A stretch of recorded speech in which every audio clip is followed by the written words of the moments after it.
Your tax dollars at work.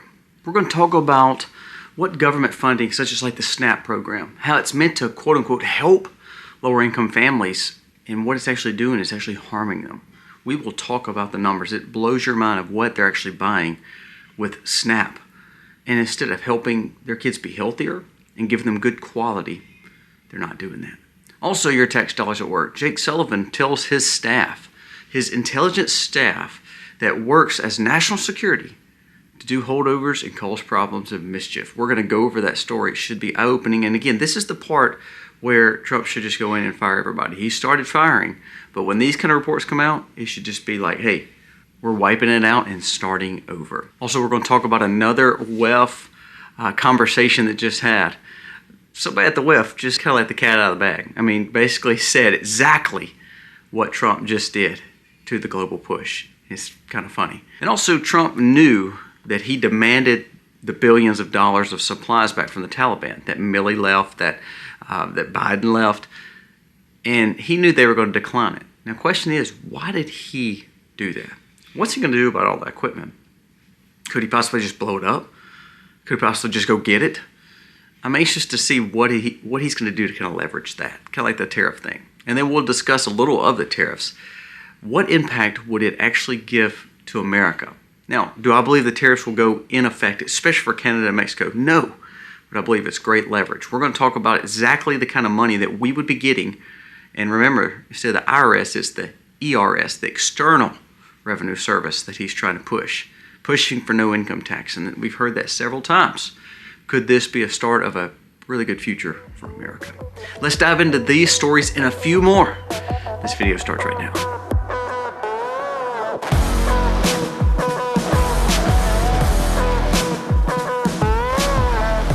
Hey guys, welcome to the Max. Thank you so very much for being here today. If you are new to the channel, go down here, press subscribe, ring the bell.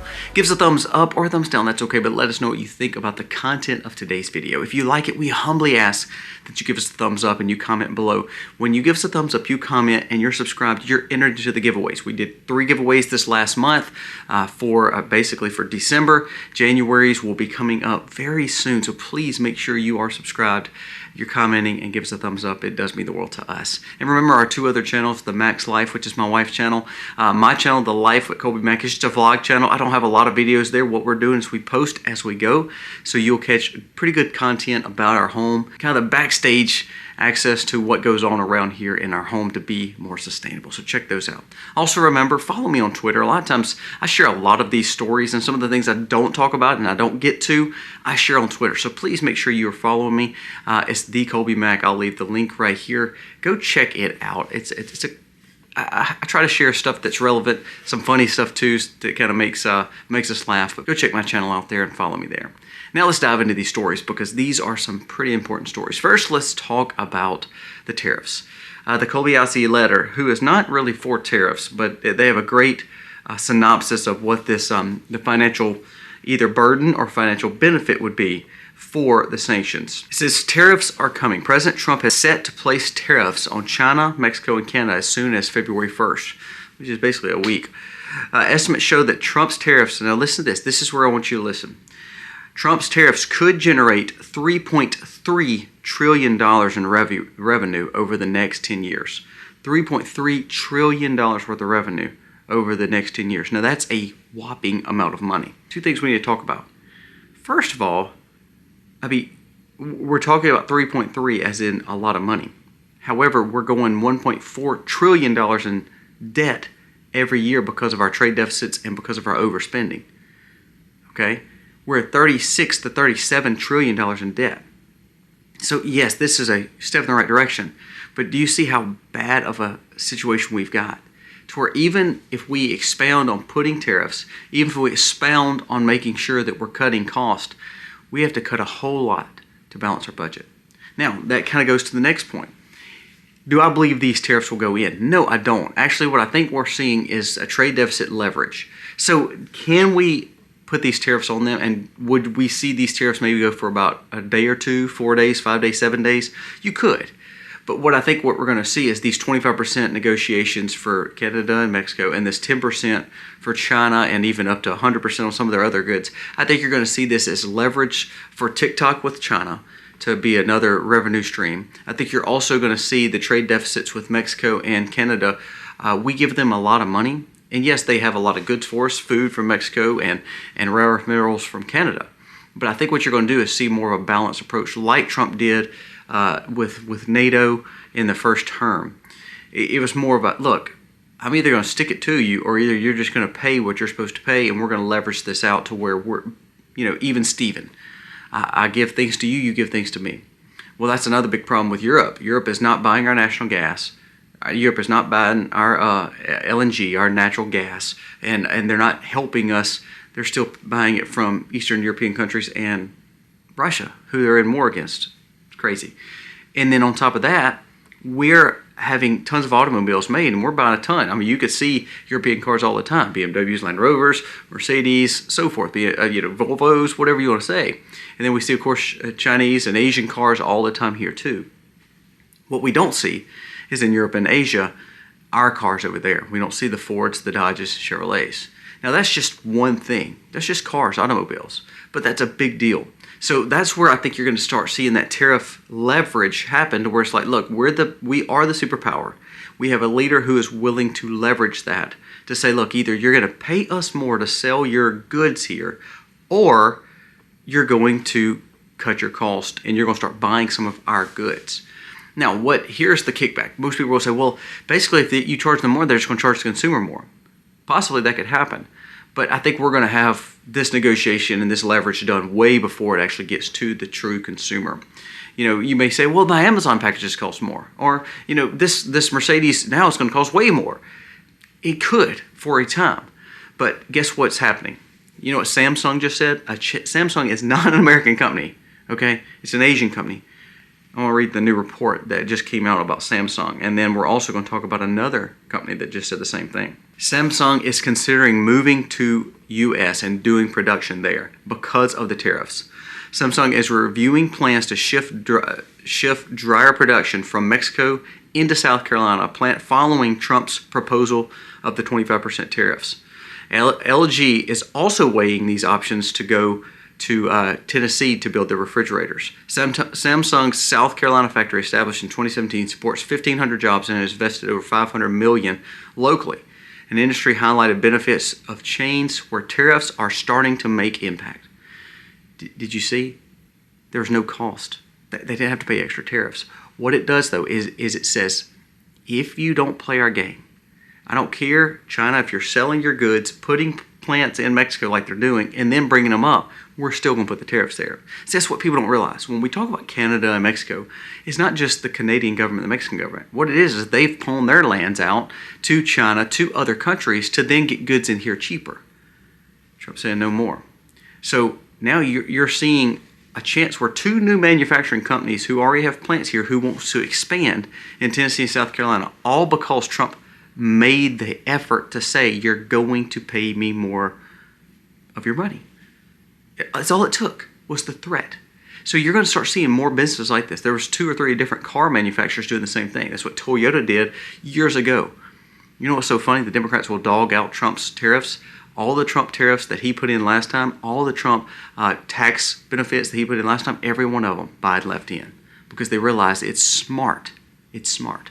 Now, my opinion, before we go on any other story about this AI stuff in crypto, crypto has been all in the news because President Trump has been considered the crypto president.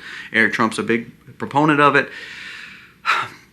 This new AI plan is basically crypto 2.0. It's just a way to get rid of money. Also, Doge, who I support, I want to see them cut funding, just came out against the penny because we're making a penny a cent, and actually it's costing 3 cents to make a cent. Now that doesn't make sense, I agree. No pun intended. But we have to get that back to where it makes sense to make the money. If the cent costs 3 cents to make, why don't we make the 1 cent 3 cents? Do you know what I'm saying? What I'm scared of is this is the way between AI, between crypto, between the pressure of bricks, the movement of money. Because remember, trade is paid with digital currency. That's always been the fact. They don't pay us usually, they'll pay us in dollars, they'll pay us in cash, but it's through digital forms. So I think what I'm scared of seeing is the fact that, well, it costs too much money to make money like pennies. Well, it's too easy and too accessible just to say I have a crypto wallet. I could send, millions, billions, trillions, or whatever money that I need to based on digitized forms. Let's just incorporate crypto. I'm scared we're seeing the start of the fall of the dollar, which scares me. I hope that Trump will kind of pull back from that. Not that I think that what he's trying to do with the Trump meme coin and crypto, I think he's trying to build a second parallel. No problem there. But don't degrade the dollar to do that. And what I'm saying is, let's base the dollar back on good quality commodities. Let's look at gold to strengthen the dollar. And then, yes, let's build up some kind of digitized form of that. No problem. But let's don't put our whole basis on it. And that's what kind of scares me about this last few days of crypto, this AI talk with Larry Ellison with Stargate, all that. I'm glad to see the jobs coming. Do I believe the technology is going to come no matter if we like it or not? Yes. So therefore, I do like the fact that we're taking over that. Here's the thing, though. If we have the freedoms, then the thing that they're talking about putting your arm for cancer, the thing that they're talking about doing your health better, the thing they talked about, all this stuff, you have the freedom to say no to it. There's a new story that Trump came out, and Thomas Massey, who was trying to push for this and could not get it passed, legal, not illegal, legal. Illegal did not have to actually come across the border and get shots and get something in the arm, such as the COVID. However, legal did. Trump stopped that. So you're saying someone who put it in place back in 2020 just said, no, if they don't want to take it, they don't have to take it. Legal now. What I'm saying is, by having the technology and having the AI generation and having the crypto, that's all good. But as long as we're not forced into those systems, I think that's good, freedom-oriented talk there. And I think that that's where we need to make sure we don't lose the dollar, we don't lose the gold and the commodities. They're true, tangible, valuable assets while we're building up something else. Now, that's not what the video was on today, but I had to put that tangent out because a lot of people ask me about Stargate and crypto. I'm not a believer in either one of them, but I do believe they could be used and make sure that we have the freedoms to access them or not. And that's where I think it's important to focus on, for instance, like the penny. If we don't need to make the penny anymore, let's find ways to make the penny cheaper, or let's make the penny worth more. Simple as that. It's like gold and everything else. Gold coins cost more based on the market. If we're going to do the same thing, let's put our currency back on the commodity, such as gold, and then that way, as gold goes up, our dollars and values go up. We can find ways to make economic coins cheaper than 3 cents if it costs a cent, if it's only worth 1 cent. Agree there, we need to work on that. But the fact is, not weeding it out, learning how to be smarter with it. Kind of like the tariff situation. Whew, boy, I chased that rabbit everywhere, didn't I? Before we go any further, a word from today's sponsor. Do you know what this is? It is a little cheap stamp. But this one little cheap stamp that's got my fake information on it. That's how easy it is to get a notary stamp, to do a quick claim deed, to maybe falsify your title, and for you to lose access to the right of the principal of your home or someone to borrow against it. If you're a homeowner like me, when's the last time you actually checked your title to make sure it's safe? You need to be aware of something that the FBI calls house stealing. I was recently shown how easy it was for someone to steal your title. They could do a one-page quit claim deed, use a fake notary stamp, literally. Look how real that looks. Now, I'm not from Georgia. That's not my full name, but it sure does look real. And that's how easy it is for someone to steal your home. Criminals are forging these documents by filling them out with your information, signing up with a fake signature, and stamping a notary seal like the one you see here. It's 20 bucks to buy one of these seals online. And that's it. That's all it takes for them to steal and transfer and take your livelihood, your biggest asset, your home. Take out loans, they take out collateral, and then you're left cleaning up the mess. Well, that's where Home Title Lock comes in. With their triple lock protection, you are protected, not only monitoring, not only alerts, also title restoration. First step is going below to hometitlelock.com/themax. Get a free title history in 30 days of this triple lock protection. Do not be vulnerable. We always want to protect our home physically, but this is the way we have to protect it digitally. Check out hometitlelock.com/themax. Do not be taken advantage of by a $20 stamp. Check them out below, hometitlelock.com/themax. Get 30 days free just to see if you've been compromised already. hometitlelock.com/themax. Check them out. All right, a few more stories. There was a story that Kamala is not taking blame for losing the election. She's blaming it on old Dougie. There's a new story that says marriage could be on the rocks. And I don't believe that. I hate to hear that because I don't want to see any marriage on the rocks. But there are reports, true reports, thinking that Doug may have been the problem. His unmanliness or his unfaithfulness over the years could have caused Kamala issues. Now, I think it's crazy that, again, just like a true politician, they don't want to take the blame for themselves, so they blame everybody else. So I think that that's something that I hate to see, but you heard this the other day with Obama and Michelle too, that their marriage on the rocks, you don't see them together anymore. The sad thing about all this is marriage should be so special, and it's not anymore. And I think putting politics and swampiness and money and power in it makes it even harder. Me and my wife were talking about this the other day. Marriage is already hard, so when you put extra stresses on it, like politics and money, it complicates it even more. And so therefore, a lot of these people are probably not happily married anyway. And I hate that. I don't think Kamala should be blaming Doug. I believe the problem was Kamala. But ultimately, I don't hope their marriage falters. I hope none of their marriages falter. I really hope people change and realize the value of a marriage. It's a sad story. It's funny that she's blaming her husband for her being a bad bad political candidate. But I do hope that their marriage succeeds because, the foundation of our true government, the foundation of our family structure is marriage.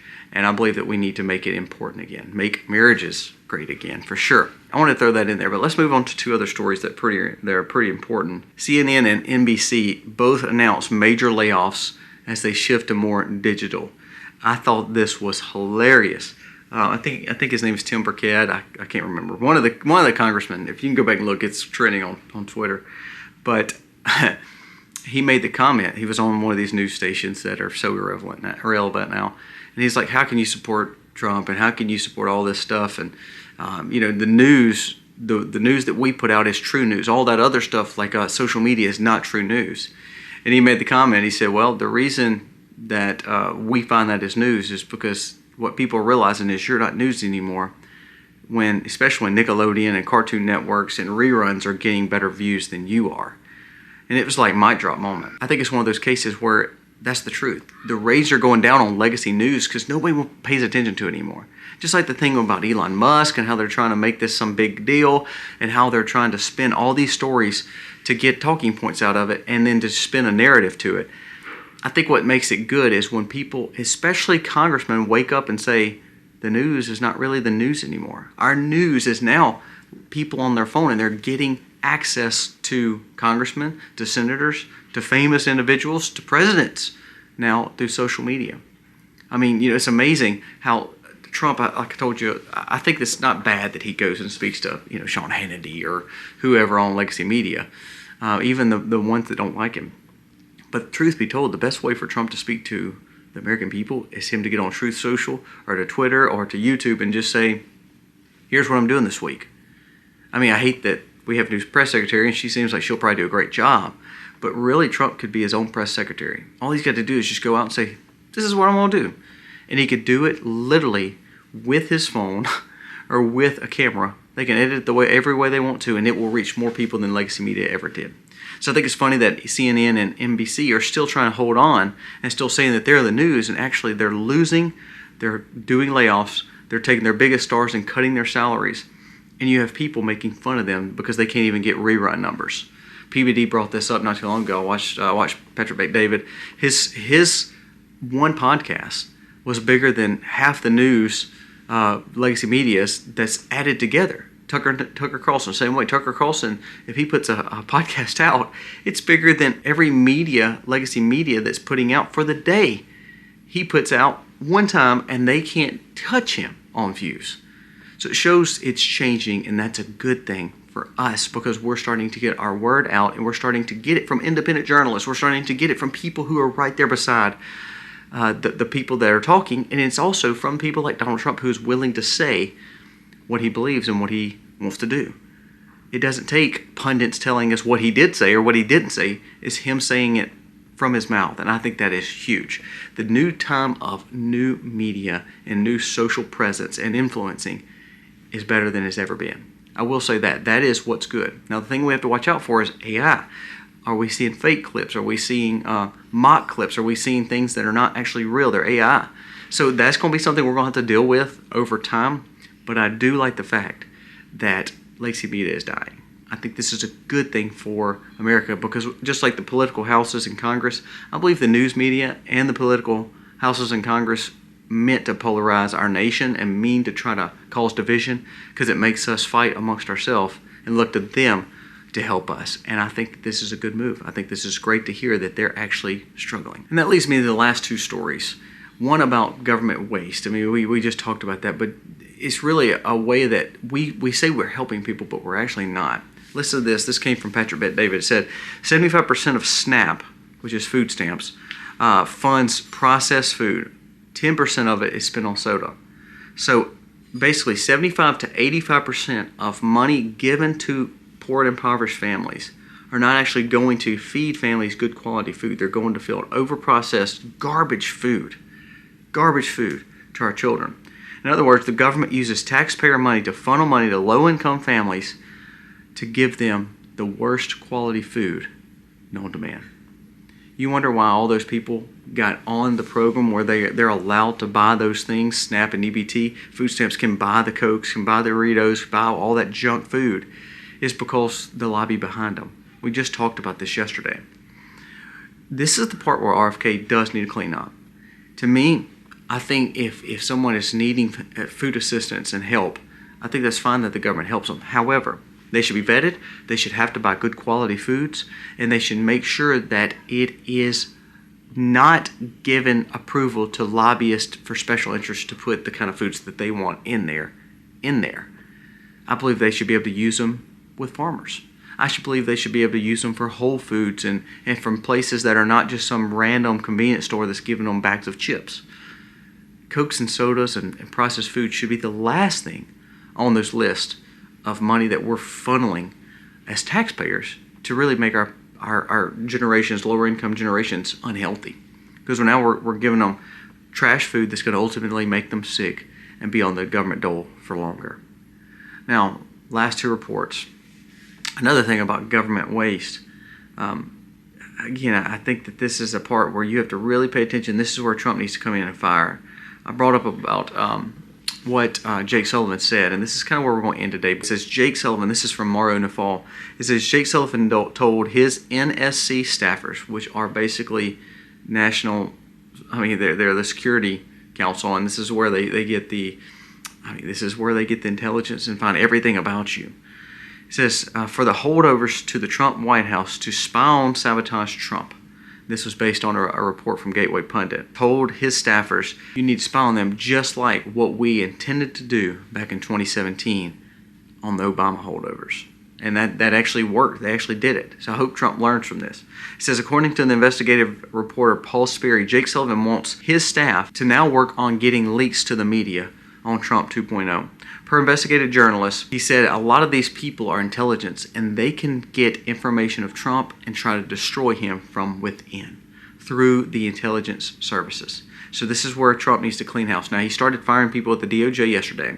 He fired a lot of the DHS too. Now he needs to work on the CIA and also NSA. These two organizations are the two that's the strongest and most powerful, because they're going to know everything and anything about you and how to get the leaks and information. Now, one good thing is the people they're leaking to is the media. The media is faltering, so this is a good thing. But Trump needs to weed these people out. If they're not willing to be devoted and dedicated to this administration, no matter if you like his politics or not, it's just like anything else. We work for a boss. If you don't respect that, you need to go. If you can't get in the office, you need to go. And I think that this is where we have to be very careful of the deep state bureaucracy. Trump is doing a lot of great things to it, but Washington has spent 115 years to build up this establishment. Do you think it can be torn down so quick?